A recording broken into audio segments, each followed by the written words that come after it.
Nuti isinis baga jiraattan isin jecha Oromootiyya wanta garamatu jira.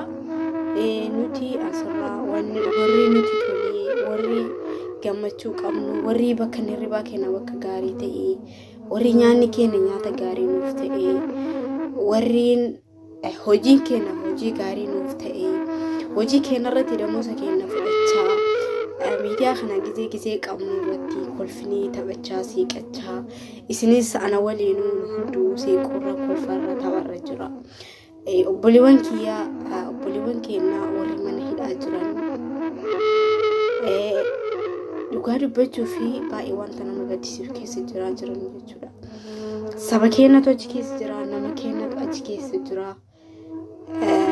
Hundi isaaniitu saba keenya warra achi keessa jiran akkuma keenya hin dalagannaa rabbi wajji haga fedhii namni warqa eenyummaa qofa qabaatii fi miti hin dalagannaa isa jedhanii biyyaa baantu jira jechuudha.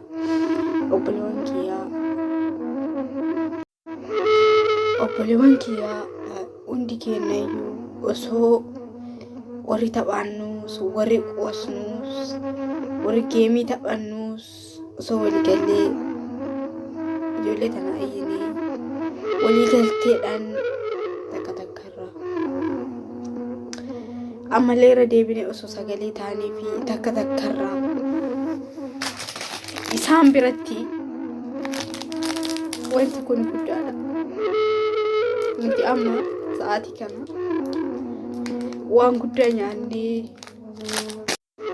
hangi feene garaa dhufnee akka barbaannetti nyaannee akka barbaannetti kana yookaan dabalate nyaanna. Garummoo isaan biratti guddaa wanti tun isaan biratti guddaa. Obboleewwan kiyyaa nyaata qofa miti qaamni isaanii dhumateera.